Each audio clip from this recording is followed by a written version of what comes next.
Hi, everyone. My name is Paul Hellyer, and I'm the former Minister of National Defense for Canada. And I'm not making a lecture today. What I have decided to do is just to tell you a story. It is a true story. It is stranger, I think, than science fiction. But it's not science fiction. It's the truth, to the best that I can find it. And I've spent a lot of time working at it, I can tell you. The story begins with the end of World War II, when the British and the Americans decided that they would like to keep the war going and take the Russians on for size and get the Russians out of the way. Well, this they referred to their Chiefs of Staff Committee, who said no, or their advice was no, because the casualties would have been too high. They would have been unacceptable in many ways, and certainly including politically. So that was abandoned, although I think the two majors, the UK and the US, kept in their minds that someday they would do it, and that they would wait for the appropriate occasion.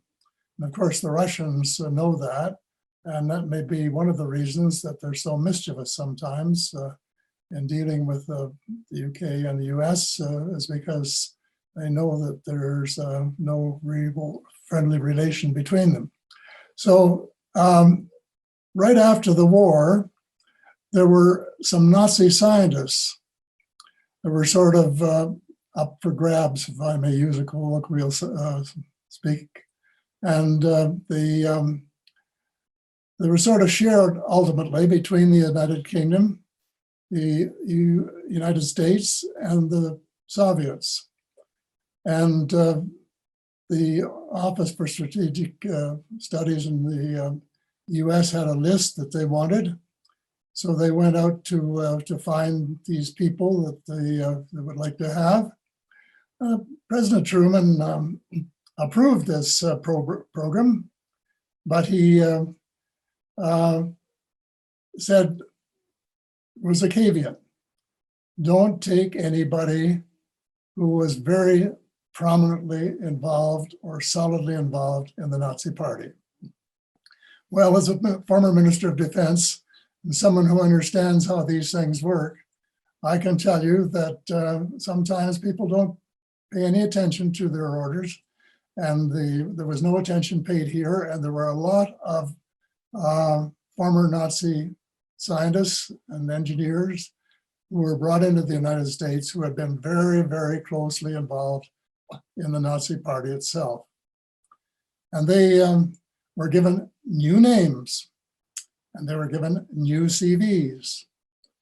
And then they were appointed to important posts, both military and civil, in the United States. And this was called Operation Paperclip.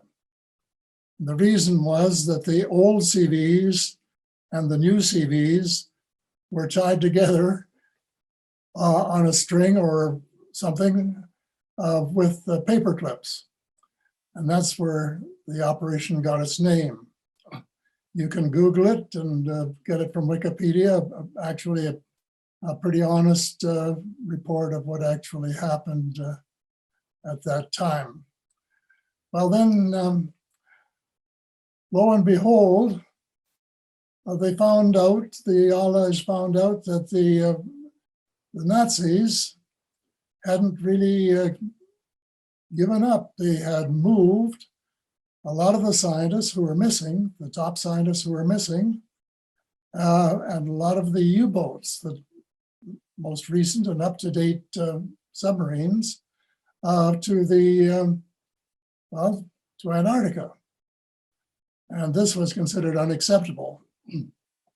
So James Forstall, the defense secretary, decided to send an armada to take the post and put it out of operation.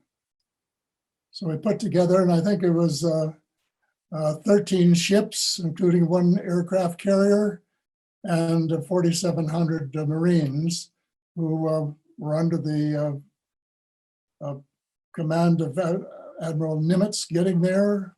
But then once the operation began, it was under the command of the intrepid Northern Explorer, Admiral Admiral Richard Byrd, and he was the man in charge, and so he searched out the Nazis to find where they were hidden in the cavernous places in Antarctica, and he finally engaged them. Lo and behold, a couple of saucers appeared and sunk one of his ships and killed some of his men. Now, there's some controversy about the saucers. The way I've always heard the story was that they came out of the ocean. But I've read other reports which suggested that they might have been land-based. I don't know. It doesn't really matter. The casualties were unacceptable, and Byrd had to admit that he wasn't going to fulfill his mission. So he aborted the mission and went home months early. And he was, if I could find an appropriate word, furious, really furious. And he wanted to nuke them. So he took this to his bosses when he got back to the United States. But by then, the Nazis from Operation Paperclip, plus some Native American Nazis, because there are some that have been faithful or interested in the Nazi cause even during the war, had taken power. And they said no. So they just paraded him. They may have promoted him one rank, I'm not sure.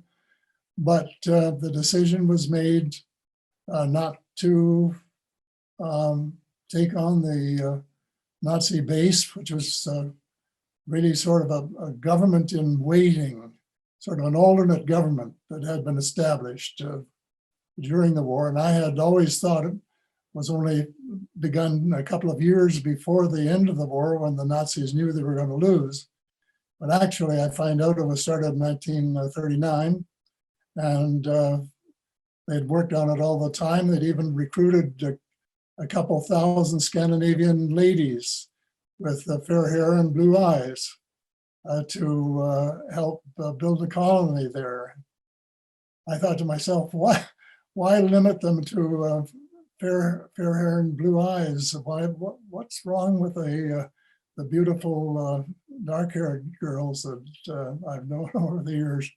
A little prejudice there showing on the part of the Nazis. In any event, that's what happened. And as far as I know, the base is still in action today, many years later. About 3 months later, there was a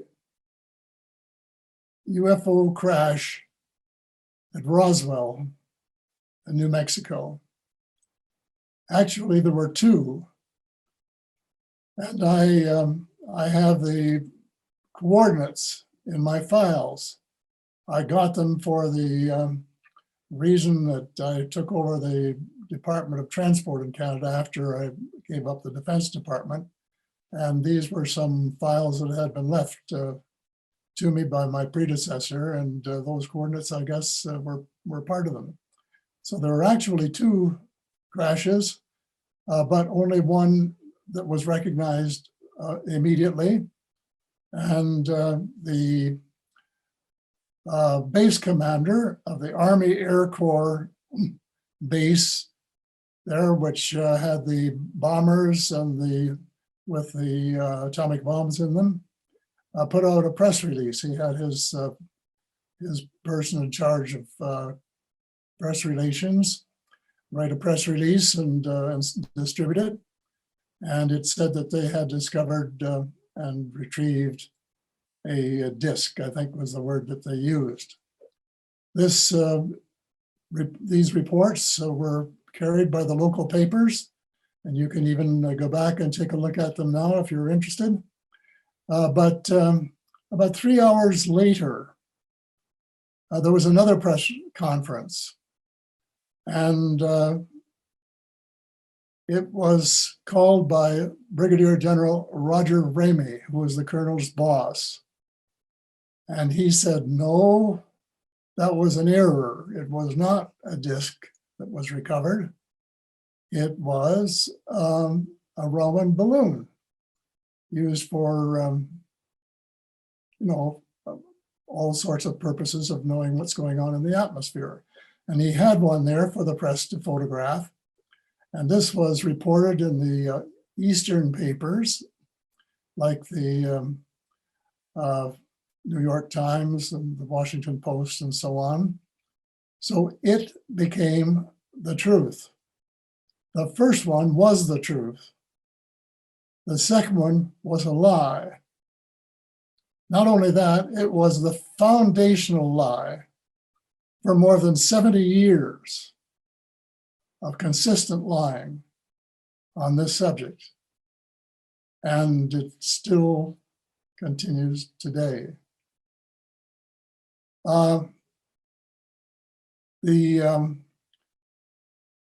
reason, I guess, must have been that it was taken to a higher level, and they decided that there was just too many unknowns to let the public in on the secret. And I know that Mrs.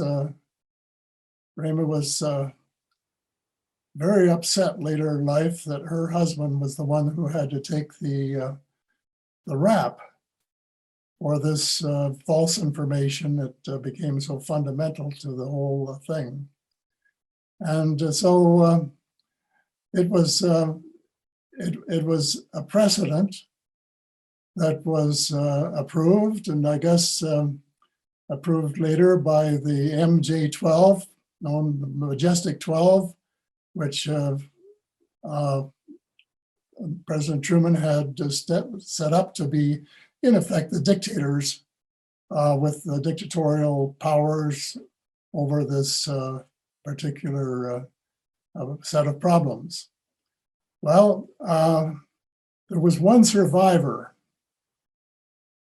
from the crash at Roswell, and he was named Extraterrestrial Biological Entity number 1, special name. Over the years, he learned the English language, began communicating with his people at home, which is, he came from Reta Reticuli, and he also was providing information to his captors. And he recorded an interview with a nurse. And it's a long interview, and it was so top secret. I don't know how I ever got my hands on it, even to look at it, but it was absolutely, totally fascinating. But the one thing that I think that I remember most clearly was he said that we Earthlings were not proper stewards of our planet, that we were not taking good care of it, that our open pit mining and our clear tree cutting and so on, and other things that we're doing was wrecking this beautiful planet that we were given. And that thought somehow has never left me, because we never stopped doing it. Well, there was, of course, some initial concern, because we didn't know what might happen, whether there might be an attack by the extraterrestrials or the Soviets. They didn't know how much the Soviets might know, and but if the ETs had wanted to take us over at that time, they could have with no trouble at all in a weekend, because we didn't have any means of stopping them. And it was too soon for the Russians also to start back engineering the flying saucer. Ultimately, both countries got involved, and I have always put it this way, that both the United States and the USSR sold their souls for extraterrestrial expertise. When General Eisenhower came along, he was briefed, of course, on these things, and he had already had some experience. He had met people from 4 or 5 different domains, and they had offered him the good life. They had said, we can give you our expertise, our technology in all of these areas, medicine in particular, which would have saved millions of lives, and agriculture and so on. And we will be happy to hand that over to you if you will give up your atomic weapons. And then we begin to find one of the real reasons that the ETs are so concerned about atomic weapons. The cosmos is a whole, and every time somebody puts off an atomic bomb or a hydrogen bomb, that has repercussions right across the cosmos from the way that it's put together.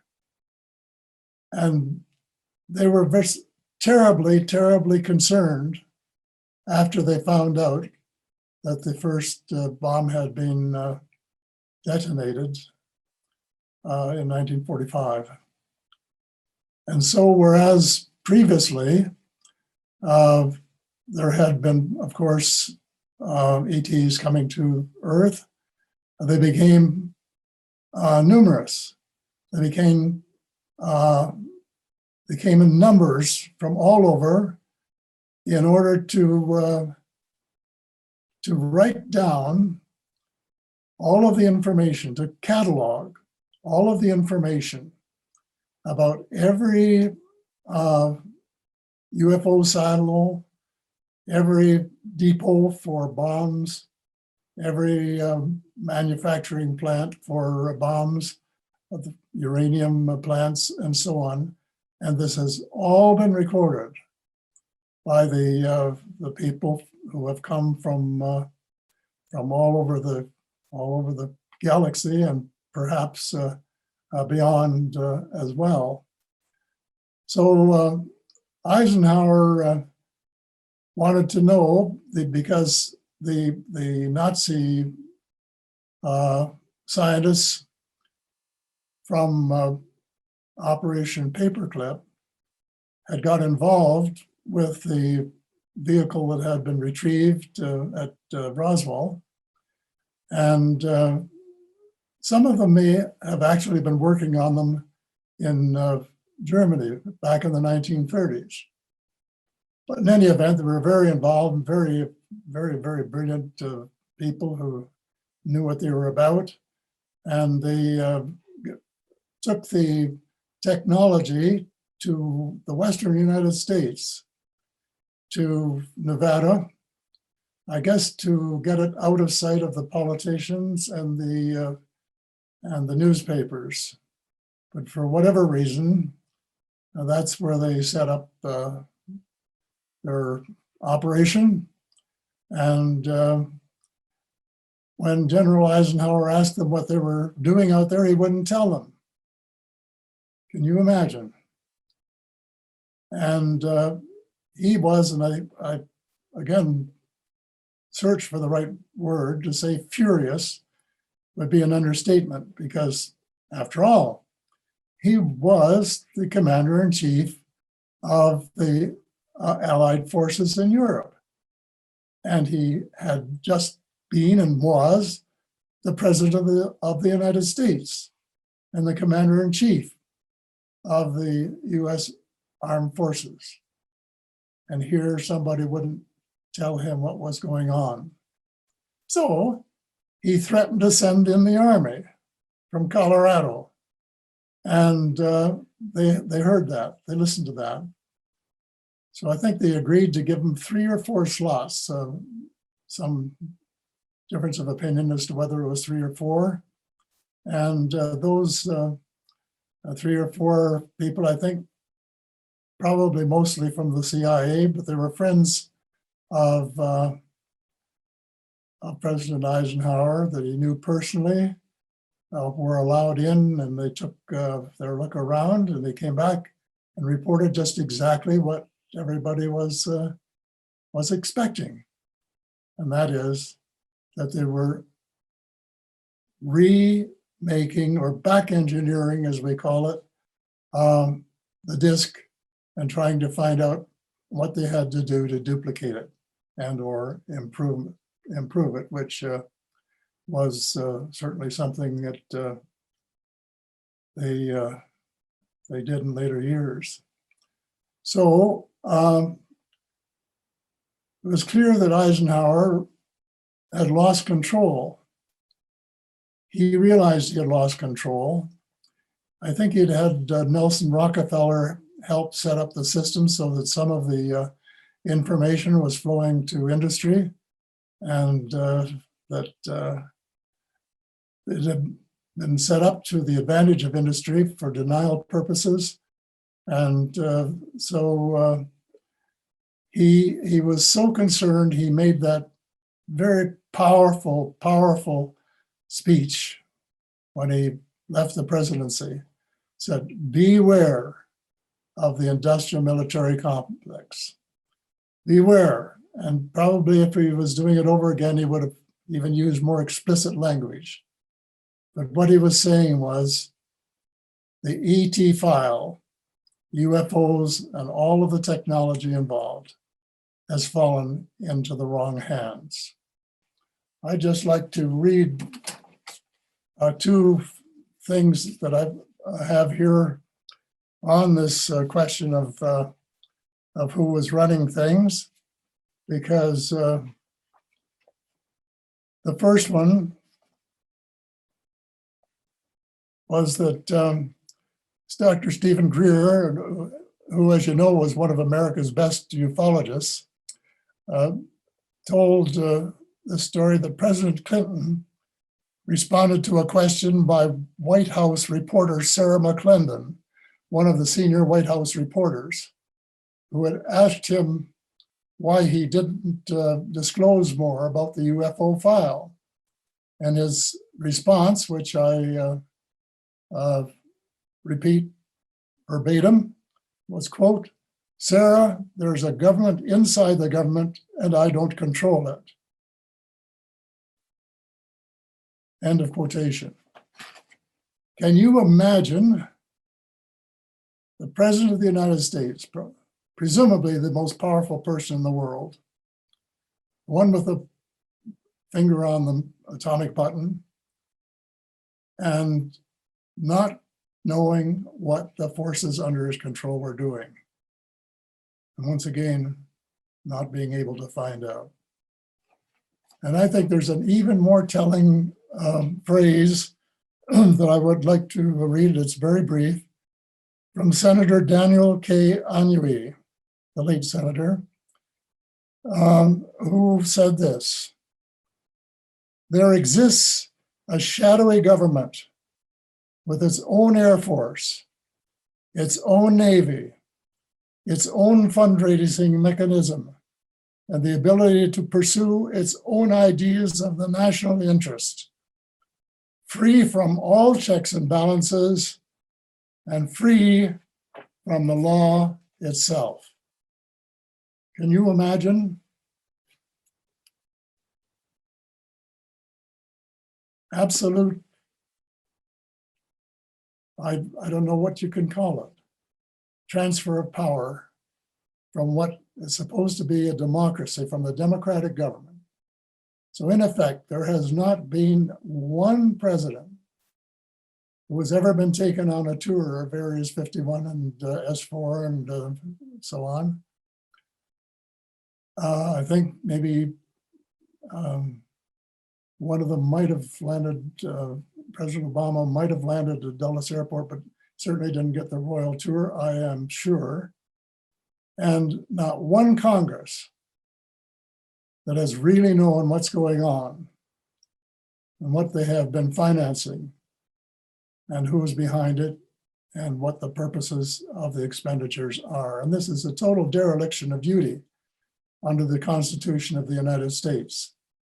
And it's not only disappointing, it is very, very upsetting. And I think is something that we should all be concerned about it. Well,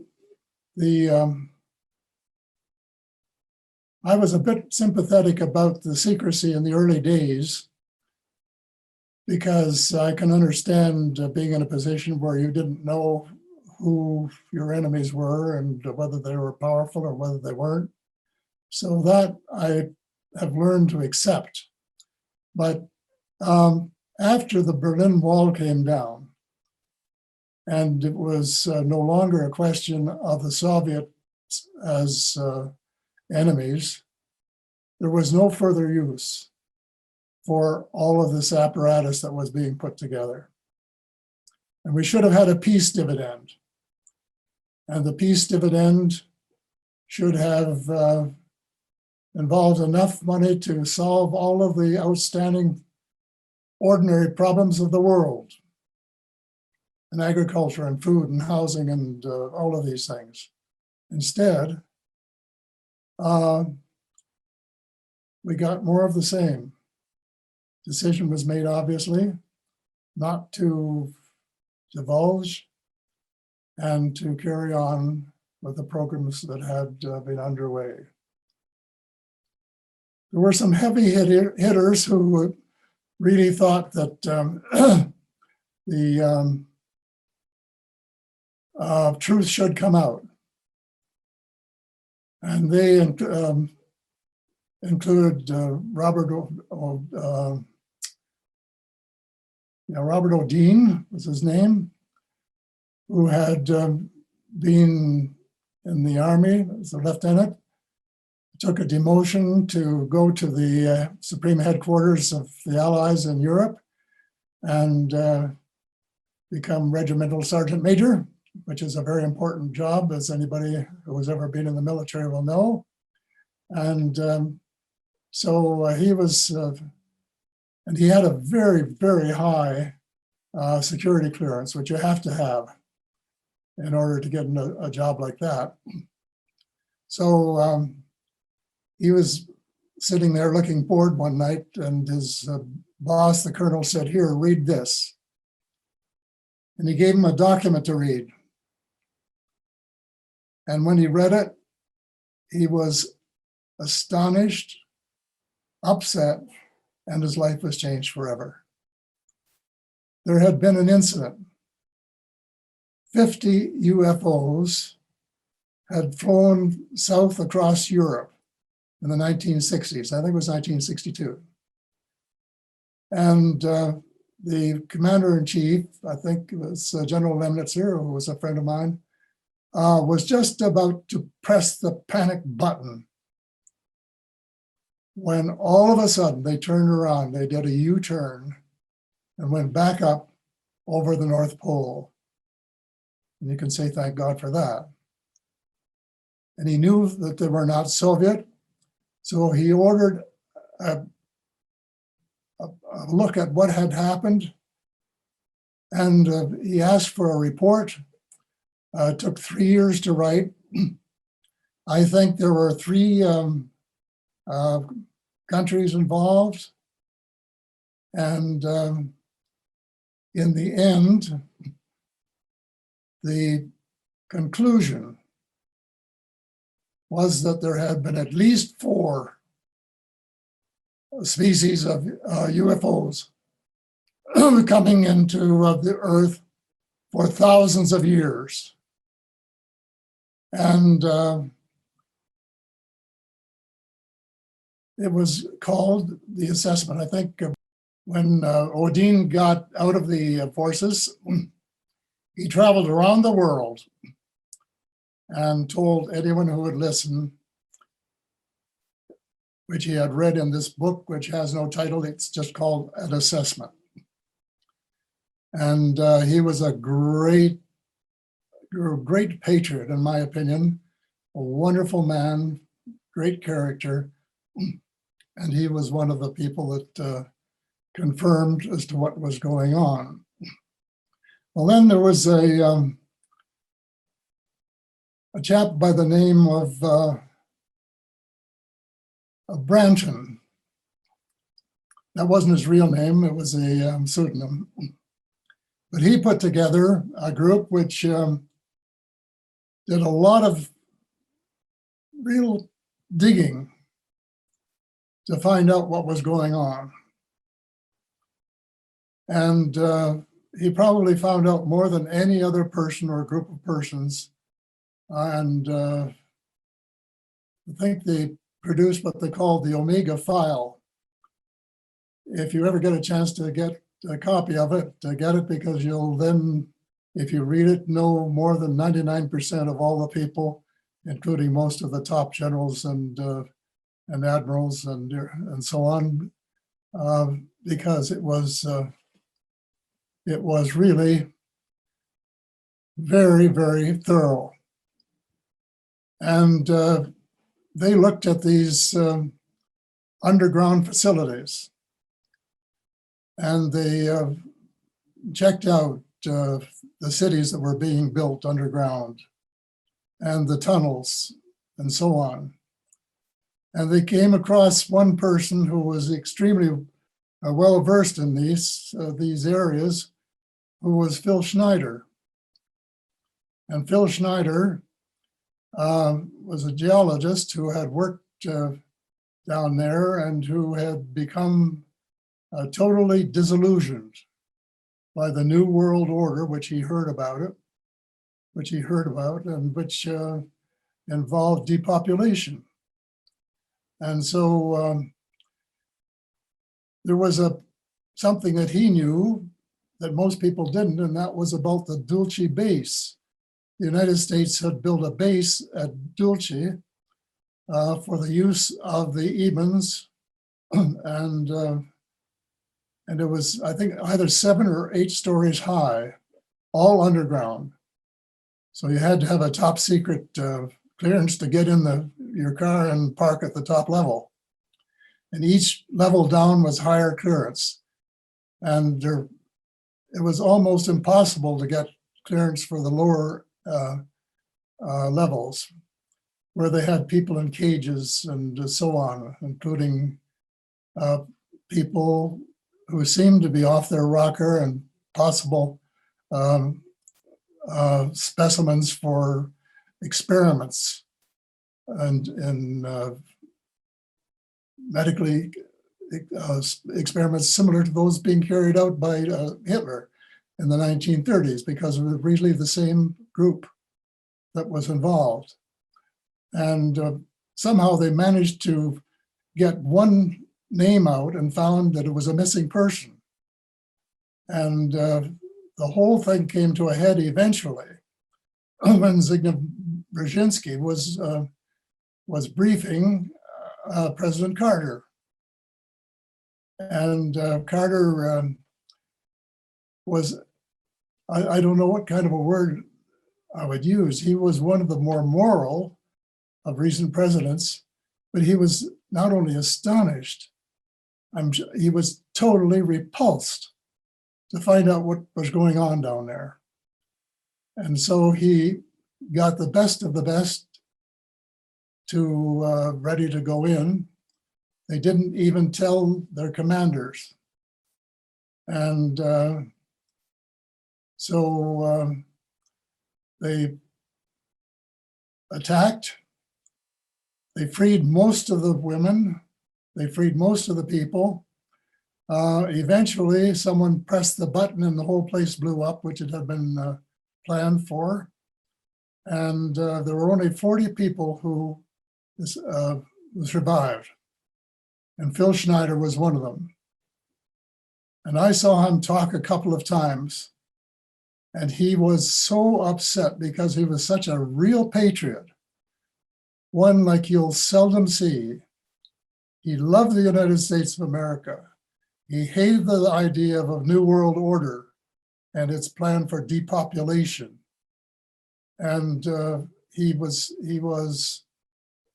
the best of the best, but he knew that he might lose his life. I saw him when he was speaking, he picked up a piece of metal and showed that it had been made away from Earth, out in space, because it could be made there and not in the atmosphere here on Earth. And he knew that his life was in danger, so it wasn't too long before he committed suicide. And if you believe that, you believe anything. It's amazing how many people committed suicide when they started talking too much. The New World Order was a hard taskmaster. Well, the missing link in all of this is spiritual.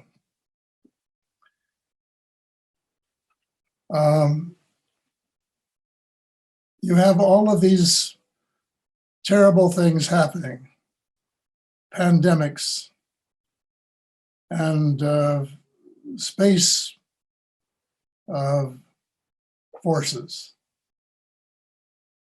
I don't think it's ever been revealed, although I know that it's been published and I have seen it, that the United States Navy has a space force which has been in operation for I don't know how many years, but at least 14 and maybe more, and that it's operating on a basis of right across the galaxy, and that things are going on in areas 51 and the others out there. Incidentally, I just thought I'd read one sentence here from one of the most highly rated persons I've ever read. Dr. Michael Wolff said that the top secret space, no, this is, he said that the Area 51 is a sprawling city the size of Rhode Island and continues to grow, with a sister base called S4 some 12 miles away and another one at Indian Springs. So this gives you a sense of the just enormity, really, of the operation there. And it's almost beyond the ability of anybody to figure it all out. And I doubt if there's a person who really does understand the whole thing.